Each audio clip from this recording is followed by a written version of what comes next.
Hello प्यारे बच्चों, इस वीडियो में हम कक्षा 10 गणित है अध्याय 13 पृष्ठीय क्षेत्रफल और आयतन, जिसमें हम संपूर्ण पृष्ठ 13.1 का क्वेश्चन नंबर 5 से इसमें हम प्रश्नों को देखेंगे। अब आते हैं क्वेश्चन की ओर। हमारा पहला प्रश्न है, करा एक घनाकार ब्लॉक के एक फलक को अंदर की ओर से काटकर एक अर्धगोलाकार गड्ढा इस प्रकार बनाया गया है कि अर्धगोले का व्यास घन के एक किनारे के बराबर है। शेष बचे ठोस का पृष्ठीय क्षेत्रफल आपको ज्ञात करना है। तो यहाँ अगर हम आ जाएंगे तो यहाँ देखेंगे ये हमारा एक घन है, इसमें इस तरह से गड्ढा काट करके किया गया है, अर्थात ये घन का एक फलक है, एक सतह, और इसमें इस तरह से काटा गया है। तो अगर हम बात करेंगे तो यहाँ से यहाँ तक जो इसकी लंबाई होगी यही इसका व्यास बन जाएगा।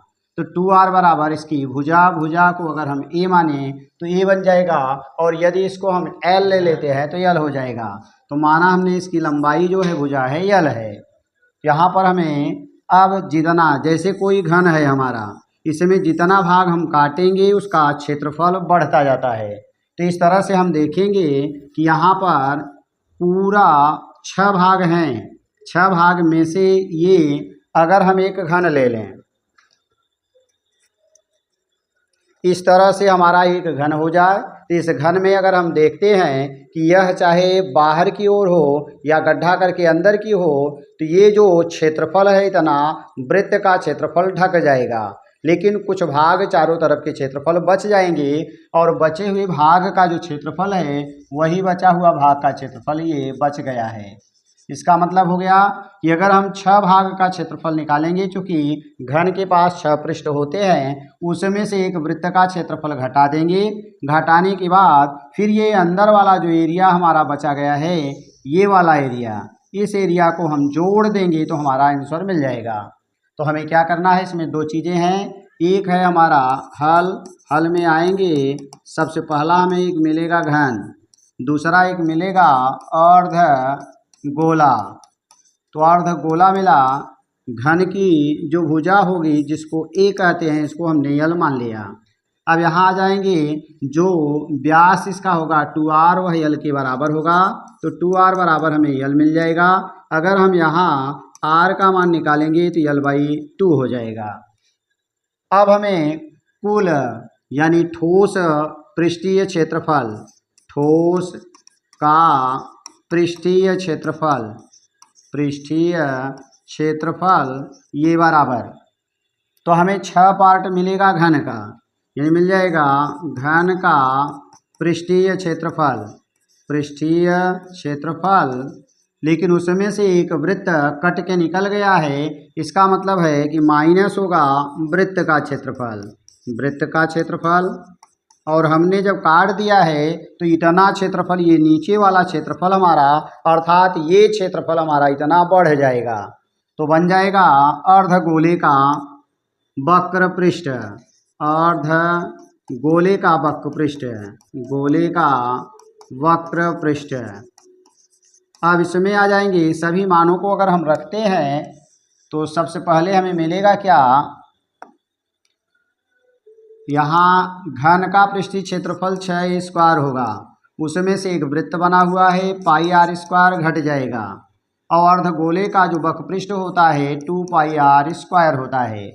किसी भी घन में चाहे हम ऊपर की ओर यह अर्धगोला रखें अथवा इसमें काट के रखें, तो हमेशा बाहर वाला ये वाला क्षेत्रफल जितना आएगा कुल संपूर्ण पृष्ठ, अंदर काटने पर वही संपूर्ण पृष्ठ आएगा, क्योंकि ऐसे रखने पर यह ढकता है, और काट के निकालेंगे तो इतना कट के निकल जाएगा, बाकी क्षेत्रफल हमारा नीचे का बढ़ जाता है। यहाँ पर हम आ जाएंगे तो ये मिलेगा 6a² माइनस 2πr² में से 1πr² घटेगा तो 1πr² बच जाएगा। अब सभी मानों को हम रखते हैं, ये बराबर l रखेंगे तो 6l² होगा, और माइनस पाई इंटू r का मान l/2 हो गया, तो l/2 और इसका होल स्क्वायर कर देंगे। अब आगे आ जाएंगे तो हमें मिलेगा क्या, 6l² मिला माइनस पाई l²/2 दूनी 4 हो गया। नेक्स्ट हम आ जाते हैं आगे, तो हमें क्या मिलेगा, तो यहाँ हम आ जाएंगे तो ये मिल जाएगा 6 चौक 24 यानी 24 यल स्क्वायर माइनस पाई यल स्क्वायर पूरे बटे 4 हो गया। तो यल स्क्वायर कॉमन है तो यल स्क्वायर बटे 4 हम बाहर निकाल लेंगे।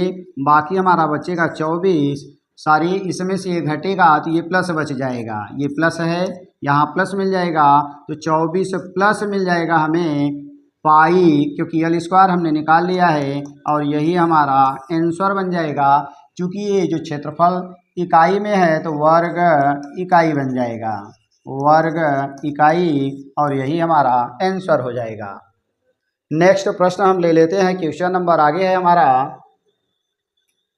अगला है 6 नंबर। करा दवा का एक कैप्सूल एक बेलन के आकार का है जिसके दोनों सिरों पर एक एक अर्धगोला लगा हुआ है। देखिए आकृति ये हमारा दिया गया है। पूरे कैप्सूल की लंबाई 14 मिलीमीटर है और उसका व्यास 5 मिलीमीटर है।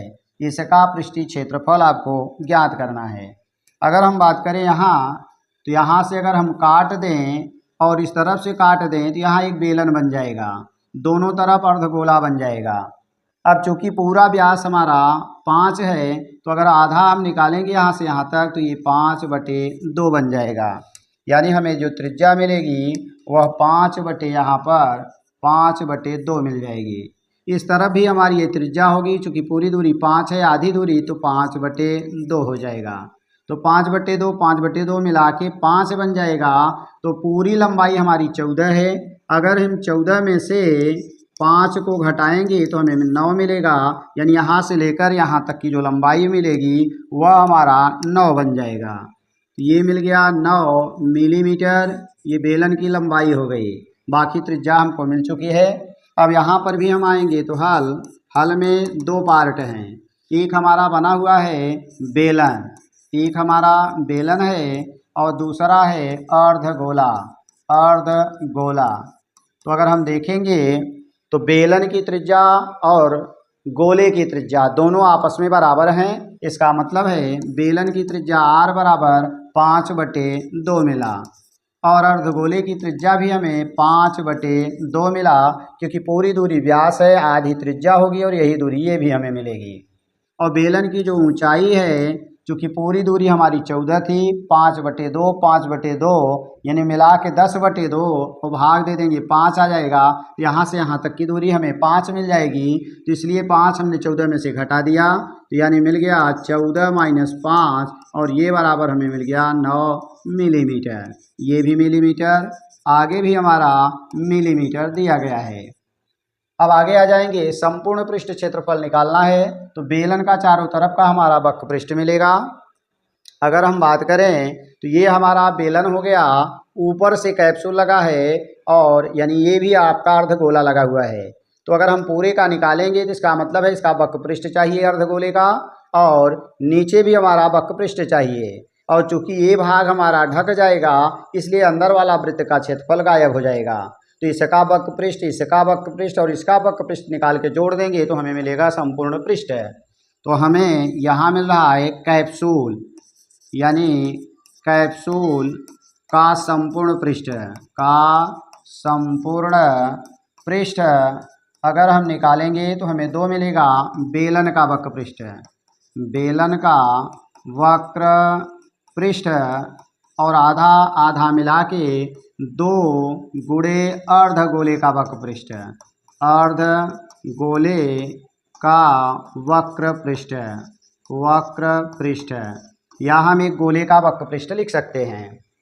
अब आगे आ जाएंगे तो हमें क्या मिल रहा है, कर रहे हैं यहाँ पर, तो बेलन का वक्र पृष्ठ होता है 2πr × h, बेलन का 2πr/h होता है और प्लस 2 गुणे अर्धगोले का 2πr² होता है।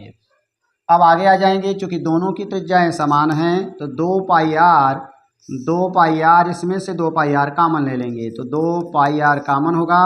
तो यहाँ बचेगा h प्लस 2π और एक r निकला, एक r बचा और एक 2 बच गया तो 2r मिला। अब 2 गुणे पाई का मान 22/7 मिला, गुणे r का मान हमने निकाला है यहाँ 5/2 है।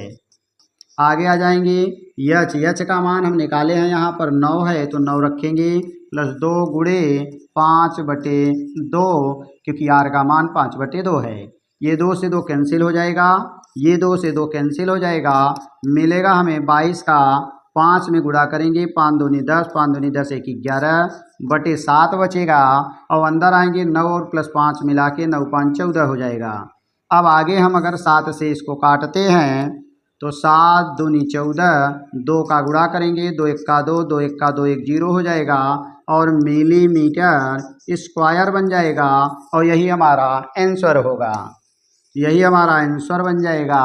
यानी पूरे कैप्सूल का जो संपूर्ण पृष्ठ मिलेगा 220 मिलीमीटर स्क्वायर होगा।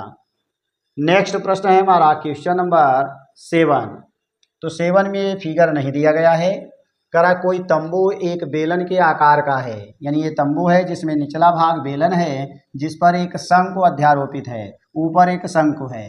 करा यदि बेलनाकार भाग की ऊंचाई और व्यास क्रमशः, यानी जो बेलन है उसकी ऊंचाई करा 21.5 और 4 मीटर है, यानी ये हमारा बेलन हो गया, इसकी ये ऊंचाई हो गई और यहाँ से लेकर यहाँ तक ये व्यास बना। तो उसने कहा है पहला दे दिया है ऊंचाई और दूसरा व्यास। ऊंचाई है 2.1, ये बना है 2.1 और कह रहा है और 4 मीटर दूसरा हमारा, यानी पहली ऊंचाई है और दूसरा व्यास है और व्यास यहाँ से यहाँ तक 4 मीटर दिया गया है। आगे आ जाएंगे। तथा शंकु की तिर्यक ऊंचाई 2.8, माने यहाँ से लेके यहाँ तक की दूरी जो है वह 2.8 मीटर है। आगे का रहा है तो इस तंबू को बनाने में प्रयुक्त कैनवास का क्षेत्रफल ज्ञात कीजिए, माने हमें क्षेत्रफल निकालना है कितना कपड़ा लगेगा। दूसरा नंबर 500 रुपये प्रति मीटर स्क्वायर की दर से इसमें प्रयुक्त कैनवास की लागत ज्ञात कीजिए। ध्यान दीजिए कि तंबू के आधार को कैनवास से नहीं ढका जाता है, माने नीचे कपड़ा नहीं लगा है, बगल में कपड़ा लगा है चारों तरफ और ऊपर लगा है। इसका मतलब हमें बेलन का वक्र पृष्ठ चाहिए और शंकु का वक्र पृष्ठ चाहिए और दोनों जोड़ देंगे तो हमारा आंसर आ जाएगा, कपड़े का क्षेत्रफल मिल जाएगा। अब यहाँ आएंगे हल। हल में हमें क्या मिलेगा, दो चीज़ें हैं, एक है हमारा बेलन और दूसरा है हमारा शंकु। तो बेलन में हमें त्रिज्या मिल जाएगी r, तो त्रिज्या हमारी चूँकि व्यास 4 है इसका मतलब त्रिज्या 4/2 यानी 2 मीटर आ जाएगा। और चूँकि दोनों की त्रिज्याएं समान हैं इसलिए इसकी त्रिज्या भी 2 मीटर हो जाएगी, अर्थात ये दूरी और इसकी दूरी बराबर है। दूसरा नंबर बेलन में ऊंचाई चाहिए और ऊंचाई h बराबर दिया है 2.1 मीटर है। अब आगे आएंगे शंकु में तिर्यक ऊंचाई चाहिए वक्र पृष्ठ के लिए और 2.8 मीटर दिया गया है। अब आगे आते हैं, इसमें हमें कुल कपड़ा कहाँ मिलेगा, दोनों के वक्र पृष्ठ में। तो हम ले लेंगे कुल कपड़े का क्षेत्रफल, कुल कपड़े का क्षेत्रफल। तो अगर हम देखेंगे तो ये हमारा दिया गया है बेलन है और ये हमारा शंकु है। अगर इसके ऊपर रखते हैं तो कपड़ा इस पर लगेगा और कपड़ा हमारा इस पर लगेगा, नीचे और अंदर कपड़ा नहीं लगेगा। इसका मतलब है इसका वक्र पृष्ठ चाहिए और इसका वक्र पृष्ठ चाहिए, तो यही दोनों हमें ज्ञात करने हैं। तो मिल जाएगा बेलन, बेलन का वक्र पृष्ठ और प्लस हो जाएगा शंकु का वक्र पृष्ठ, शंकु का वक्र पृष्ठ। चूँकि अगर नीचे कपड़ा लगता तो एक वृत्त और जुड़ जाता। तो यहाँ आ जाएंगे, बेलन में हमें क्या मिलेगा, बेलन का वक्र पृष्ठ बराबर होता है 2πr × h और शंकु का वक्र पृष्ठ होता है πrl। चूँकि हम देखेंगे πr चूँकि यहाँ पर दोनों की त्रिज्याएं बराबर हैं इसलिए πr हम कॉमन ले सकते हैं, तो πr कॉमन हो गया। तो यहाँ बचा 2h बचा और प्लस l मिला। अब इसी में हम मान को रखेंगे तो हमारा मान क्या मिल रहा है, पहला है पाई का मान 22/7 हो गया गुणे r का मान यहाँ से 2 मीटर मिला और यहाँ मिल गया 2 गुणे h और h का मान 2.1 है और प्लस l का मान 2.8 मिला। तो यहाँ बन गया 22 दूना 44/7 हो गया। फिर आगे आएंगे तो 2 1 का 2, 2 दूनी 4 यानी 4.2 और 2.8 जोड़ेंगे तो 8 2 10 के 0 हासिल 1, 4 2 6 1 7 हो गया। एक अंक पर दशमलव लगेगा। अगर हम इसको काट देते हैं तो 7 7 कट जाएगा और यही हमारा मिल जाएगा 44 मीटर स्क्वायर।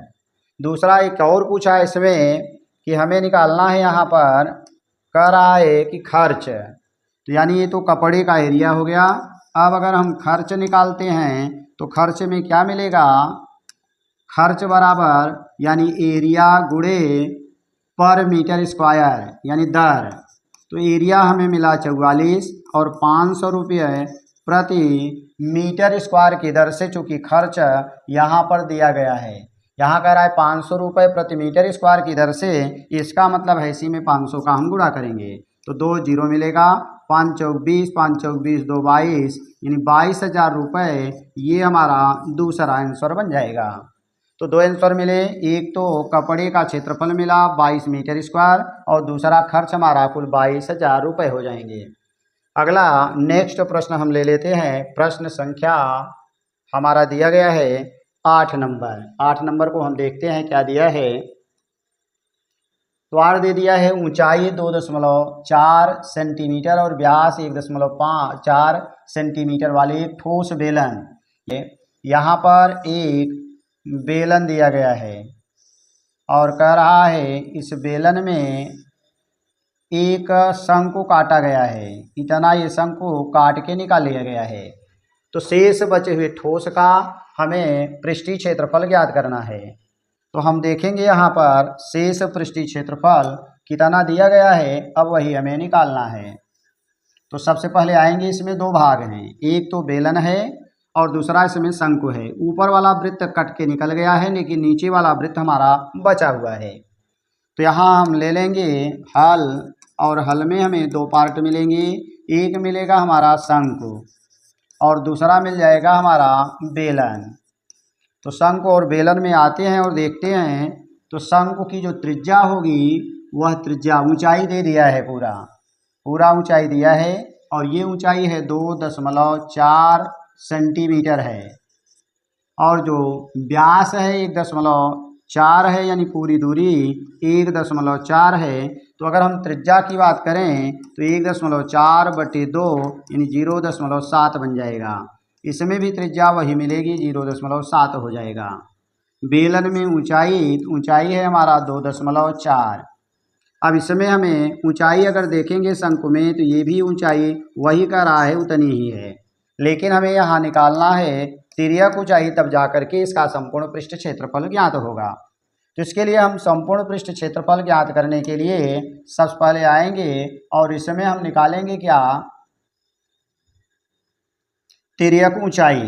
अगर हम बात करें तिर्यक ऊंचाई की तो यहाँ पर हमारा यहाँ से अगर हम मिला देते हैं तो यहाँ एक समकोण त्रिभुज बन जाता है। ये समकोण त्रिभुज कुछ इस तरह का बनेगा और यहाँ हमारा 90 है, ये ऊंचाई हमारी 2.4 है और जो त्रिज्या है वही 0.7 है।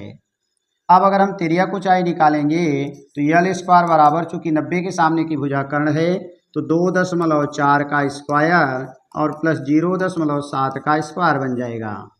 अब यहाँ आ जाएंगे, इसको हल करेंगे तो 24 का स्क्वायर करेंगे यानी 24 गुणे 24, तो हमें मिलेगा क्या, 4 चौक 16, 4 दूनी 8, 1 9, 2 चौक 8, 2 दूनी 4 यानी 6 मिला, 9 8 17 7 हासिल 1, 576 हो गया। तो ये 576 होगा। 2 अंक पर दशमलव लगेगा क्योंकि दशमलव 2 अंक पर हमारा दशमलव हो जाएगा और 7 7 49 बनेगा, यहाँ भी 2 अंक पर दशमलव लगेगा। जोड़ेंगे 9 6 15 की 5 हासिल 1 होगा, 7 4 11 1 12 की 2 हासिल 1 होगा और 5 1 6 बन जाएगा। 6 9 6 15 5 हासिल 1, 7 4 11 1 12 की 2 हासिल 1, 5 1 6 हो गया, 2 अंक पर दशमलव लग गया। अब अगर यल की बात करें तो 25 यानी 2.5 ये हमारा बन जाएगा तिर्यक ऊंचाई, क्योंकि इसका हमें वर्गमूल ज्ञात करना है। अब हम पा चुके हैं तिर्यक ऊंचाई।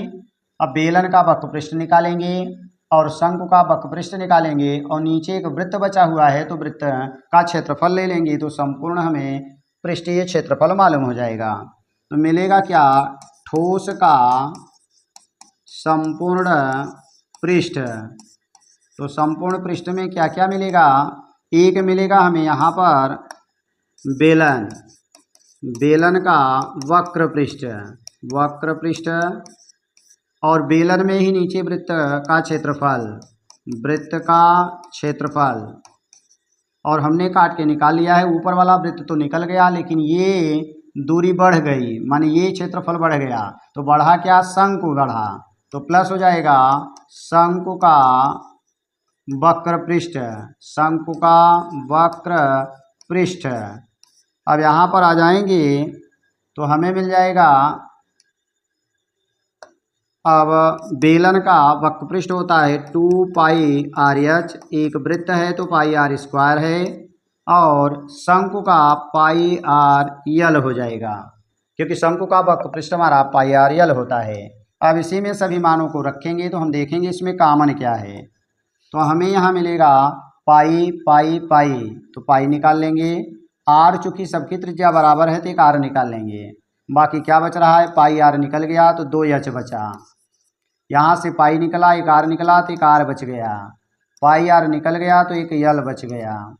अब यहाँ आएंगे, पाई का मान 22/7 होगा गुणे आर, और आर का मान हमें मिला है 0.7। आगे आएंगे 2 गुणे एच, एच का मान हमें मिला है, हमें चाहिए बेलन का, और बेलन का है 2.4, प्लस आर, आर का मान फिर 0.7 मिला, प्लस यल, यल का मान यहाँ हमने निकाल लिया है 2.5 मिल गया। ये 7 से 7 कटेगा और यहाँ पर एक 10 बच जाएगा, यानी 2.2 हो जाएगा, क्योंकि 10 का भाग देंगे तो एक अंक पर दशमलव लग जाएगा। और यहाँ मिलेगा 2 चौकार 2 दूनी 4, और प्लस 7 5 12 की 2 हासिल 1 3 हो जाएगा। अब दोनों को हम जोड़ लेंगे और उसी में हम 22 का गुणा कर देंगे। तो हमें क्या मिल रहा है यहाँ पर, यहाँ 2.2 मिला, और 8 2 10 0 हासिल 1 4 3 7 1 8 बच गया। अब गुणा करेंगे, 8 दूनी 16 की 6 हासिल 1, 8 दूनी 16 1 17 हो गया, और एक अंक पर दशमलव, क्योंकि अगर एक 0 लगाते हैं तो एक एक 2 अंक पर दशमलव लगेगा, हमारा आंसर बन जाएगा 17.6 और सेंटीमीटर स्क्वायर हो जाएगा, और यही हमारा आंसर बन जाएगा। तो ये रहा हमारा प्रश्न संख्या 8 नंबर। तो ये क्वेश्चन बचा हुआ है 9, जिसको हम नेक्स्ट में देखेंगे। Thanks for watching.